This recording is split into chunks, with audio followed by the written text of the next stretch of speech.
So good morning, my people. It's good to be home. Good to be home.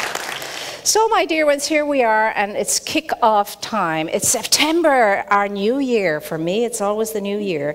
Coming from the world of academia, September is when the new year begins.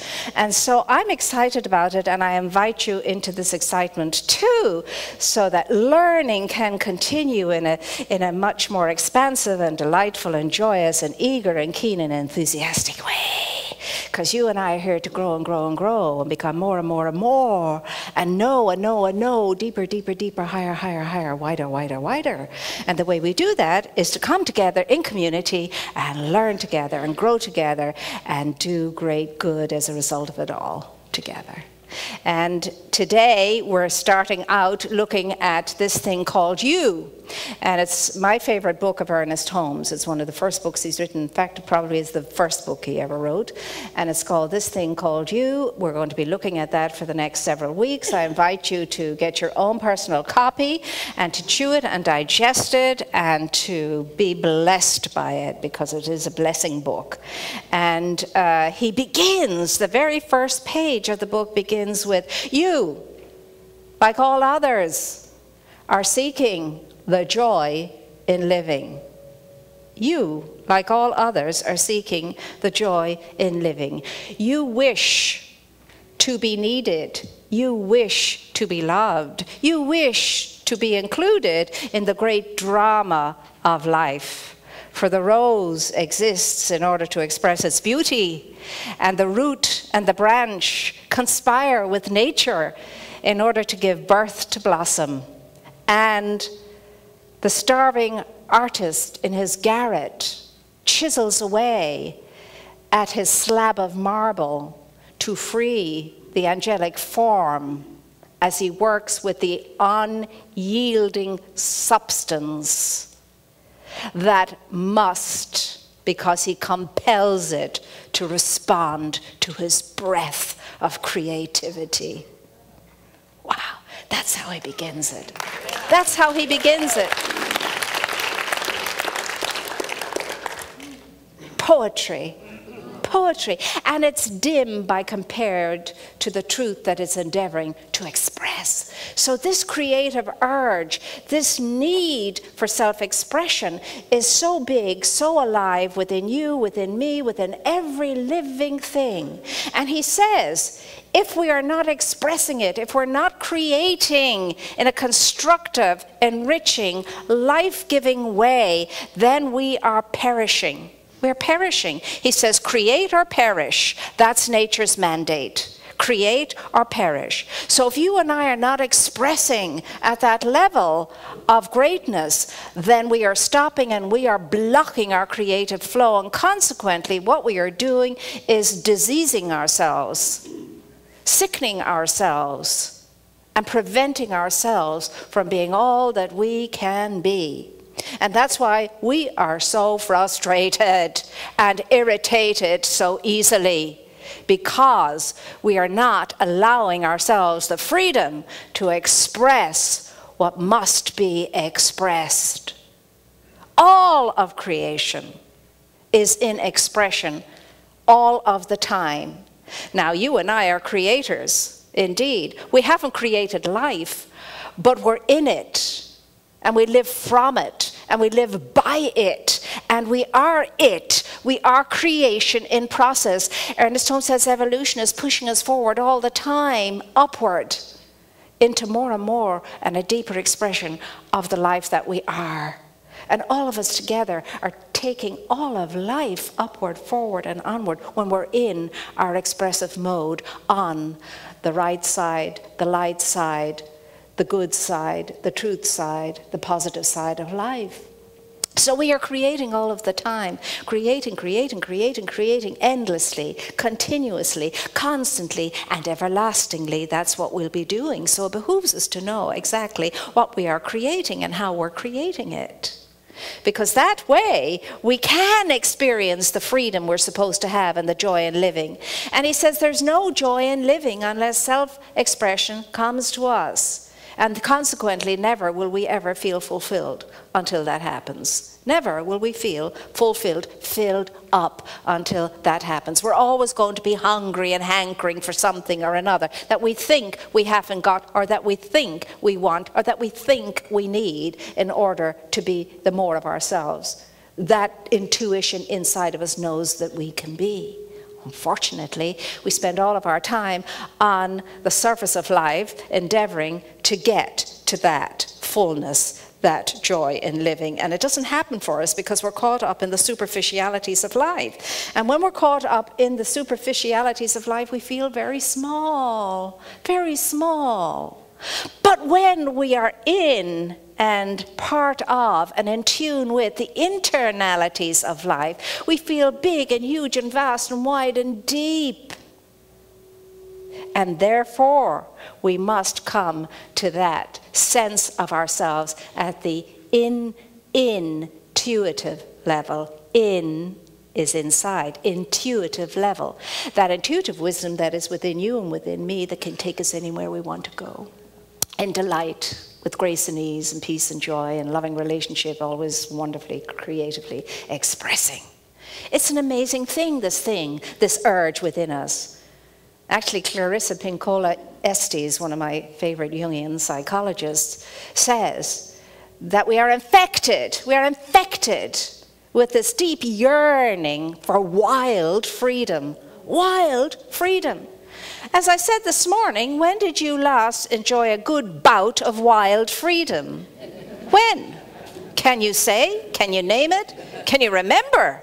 Have you ever experienced a wild bout of freedom?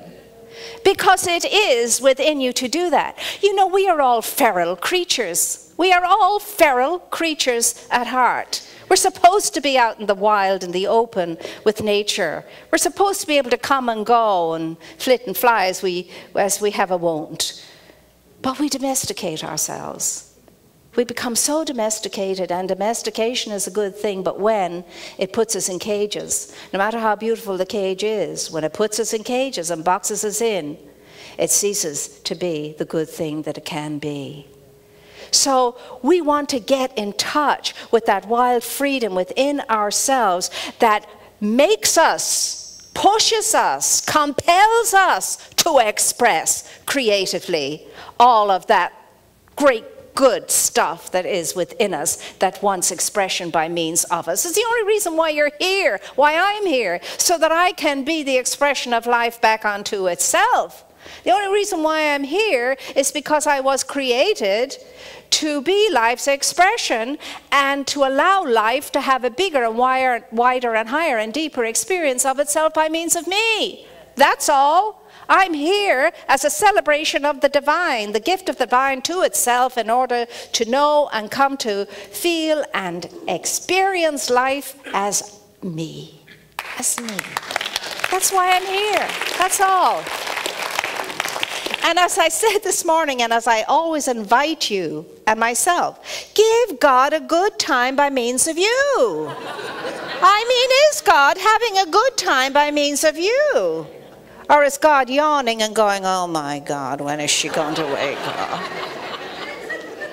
To think I could have created that instead of this, and been having a fabulous time with that instead of this. To think, however, patience is mine, and I will wait. I will wait. I will wait like the parched land of the desert that waits and hungers and yearns and thirsts for the soft moisture of the falling rain to come and enter into its essence, so that all of these wonderful seeds within me can be moistened and fertilized in a way that I can burst through all those pods, come up into the light out of the darkness, and have a wild time in a glorious, colorful celebration. That's the way Spirit thinks about you and me. I will wait until she tastes the sweetness of the springs of running water that flow deeply within her, and she's able to be open and receptive to it, so that that precious pod within her can burst through all the nonsense and come out and play. Come out and play and be itself in joy and taste what it is to be alive and feel what it is to be living and know what it is to be life's expression in a great and grand and glorious way, because that's the intention of the divine for you, and that's the intention of the divine for me and everyone and every living thing. And remember, as that great, grand, glorious desert comes to its height of glory and all of its fullness and color and radiance and energy, as it begins to fade, it is quite content, because it knows that within it lies the seed of future birth, future blossoming, and future harvest. And it rests easily and waits for the next dawning, the next resurrection of the life that it is. And it's good with it. It's good with the process. It's good with the process. And so I love that sense of wild, wild freedom that is given to you and that is given to me. I love that sense of being as we are meant to be, natural, naturally inclined toward expression, great expression, fabulous expression, and grand creativity. Grand creativity. So remember, it's not going to happen on the surface with all that superficiality going on that makes us feel a whole lot smaller than we are. It's going to happen on the inside of life. It's going to happen with the internalities of our awarenesses. And then magic, as though it were, can happen. And you can be so delighted and amaze yourself once you reach that. But to get there requires a process. And the process is easy. And it's not more things to do. And it's not more things to say. And it's not more ways to pretzel ourselves. It's none of that. It's our ability to pause, to stop, to look, and to listen on the inside. To stop all that's going on the outside and to look within and to listen within and to feel and think from the within. Because our creativity is expressed by means of a compilation of our thoughts and a compilation of our feelings. The marriage of thoughts and feelings produces the experiences that we have. And we are creating those all of the time. So when we get to a junction, he says in the second chapter, change is inevitable, and with change, there's always the possibility of choosing this way or that way. Life, we are always arriving throughout the day at T-junctions. T-junctions. We get to go that way or we get to go this way. If we go that way, we're on the bright side of life. We're on the enriching and blessing and uplifting side of life. If we go this way, we're on the downward swing of life. We're into the negativity that we create in life and living. And of course, we are depleting ourselves if we choose this way or if we choose that way. But we have to choose. That's why we are wildly free to choose. If you have a choice, if you have the ability to choose, there has to be, Ernest Holmes says, more than one choice. There has to be more than one choice if you have the ability to choose. So all this desperation that's out there in the world is because of choices that were made this way and not this way. So we want to be savvy enough, we want to be spiritually skilled enough to make the right choices when we come to the T-junctions or the crossroads in our lives. So that what we're doing is choosing to be creative on the uplifting side of life. Not creative on the diminishing side of life. Because we're either doing one or the other. We're either growing or withering one way or another. That's what we're doing. We're either growing or withering. You're either lightening and brightening or we're fading and becoming brittle. So you and I get to look at this week. We get to see where we are in all of that process. We get to decide if we want to be awake and conscious and alive to our living or not. Whether we want to be in control of the controls or just put it on, you know, cruise. Too many of us are cruising. Cruising is good from time to time, but all the time, not so good. Not so good all the time. You can't just cruise all the time. Life has its rhythms, life has its cycles. And when that wildness in us comes up, I love again the Jungian story about, yes, God creates and God creates in 6 days. And on the 7th day, God rests. But on the 8th day, God dances. And because of the dancing that entered in on the 8th day, from then on there has been a difference and a separation between those who want to work all the time and those who want to dance all the time. And of course it's always about finding the balance. So those of us who work all the time have got to discover what it's like to dance. And those who are dancing all the time have got to discover what it's like to be less active and focused on something else than merely dancing. But there is a gypsy in us all. And that gypsy must be recognized. And that gypsy wants to dance, wants to sing, wants to be free, wildly free. And it's good. It's very good. We can't be too tamed. If we're too timorous and too tamed, we'll create little.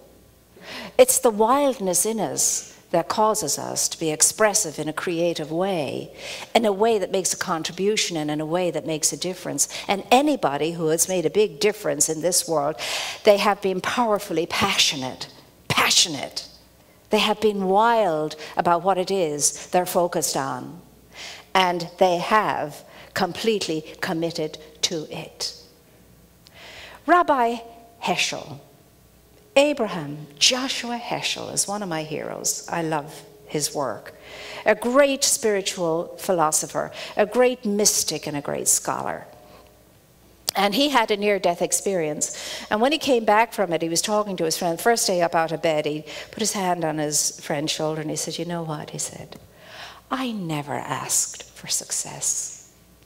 I asked for wonder. And I have had a most wonderful life. And I am ready now, if I needs be, leave this plane and go on into greater wonder. I never asked for success. I asked for wonder."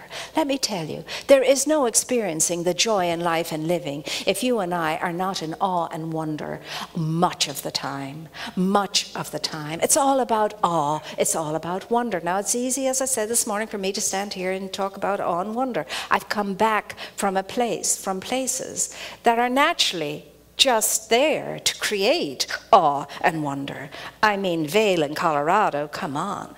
Zion in Utah, yes. To walk in God's nature, out there in the wide open spaces, in the vastness of it all. And you think to yourself, when you get out into the wide open spaces and in these vast places, that you feel very small. And the opposite is true. It calls from you. It brings up out of you that sense of vastness and greatness and that sense of depth and height and width. And it speaks to you. And I discovered there, as I was saying this morning, that everything is in communication with everything else. Everything has a language and everything uses a language and everything wants to be seen and heard. So, whilst I was talking to the trees and the mountains and the rivers, because I had 2 rivers where I was staying, I was facing mountains, trees, and rivers in both places. I was so blessed. So having talked to them one day when I went out early in the morning, as was my wont, to sit on the balcony and be in the presence of nature, I realized they were speaking to me. I realized that although I spoke to them, they spoke to me. I realized that although I looked deeply at them, they looked deeply at me. And they enclosed me and encircled me, and they brought me in. And in those days that I had, those halcyon blessed days, praying was never what it was before. Praying had nothing to do with words, and it had nothing to do with the language, the words and language that we know. It had to do with the quiet language, the still language, the silent language, the silent words, the still words, the feeling. It was a feeling communication. It wasn't a word communication. It was a feeling.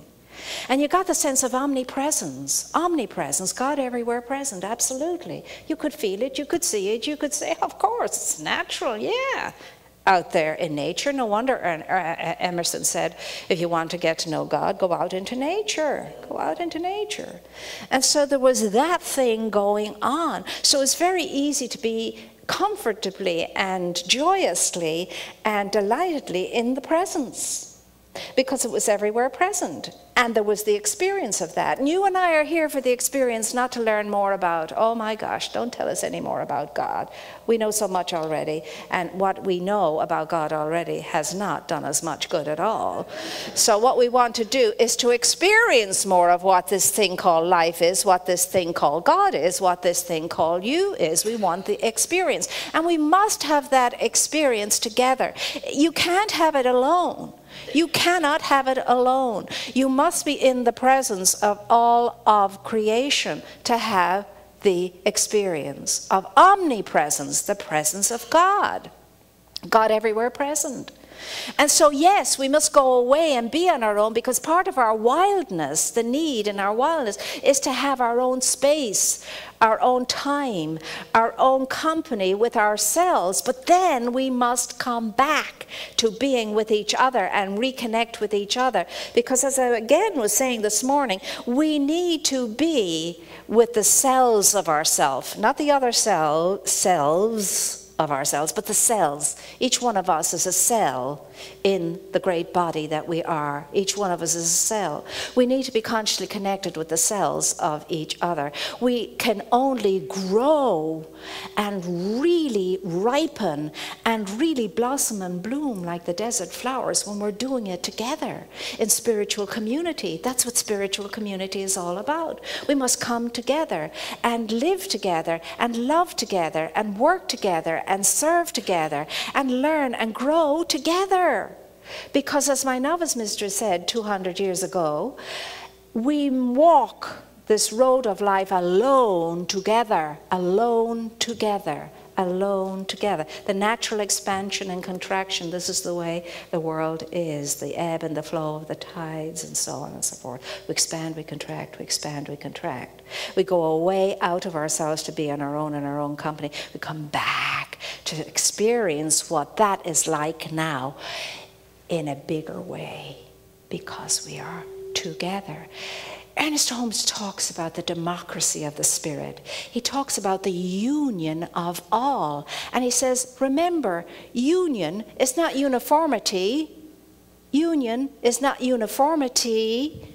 We all remain our own individual, unique selves, expressing the way we express. Everything unique on the planet, every single sand, an individual sand piece, every piece of snow, an individual crystal, and so on, different, as is it, everybody's fingerprints, different. But together, it causes us to come together to create the great cacophony of celebration and beauty and grace and community that you see in a snow-covered land. One crystal is not going to make a difference. You're not even going to notice one crystal of snow. But when it all comes together and you feel the stillness and you experience the lightness and the whiteness of it all, it leaves you speechless, wordless, as does all of nature. And they're flashing at me now, and I must cease and desist.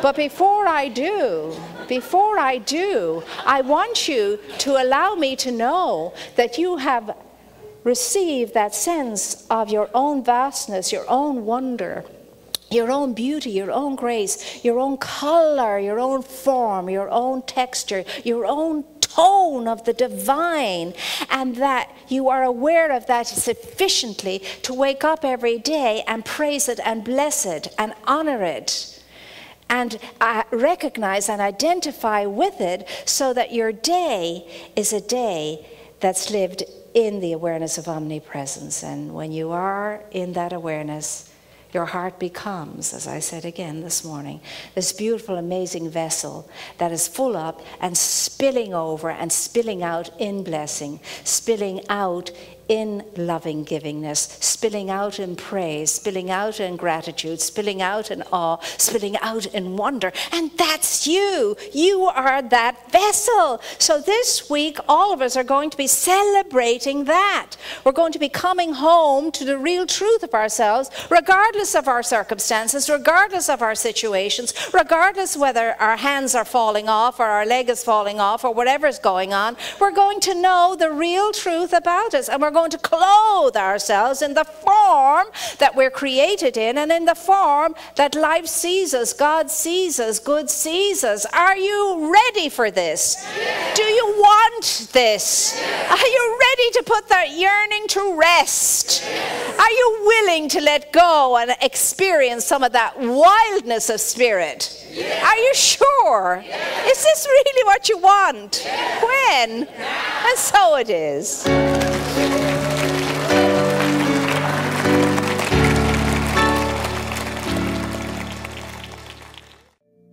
We invite you to experience Dr. Moira in person on Sundays. Our services are at 9 a.m. and 11 a.m., and childcare is available. Please join us. If you enjoy these messages and would like to make a donation to our center, please visit our website at redondocsl.org.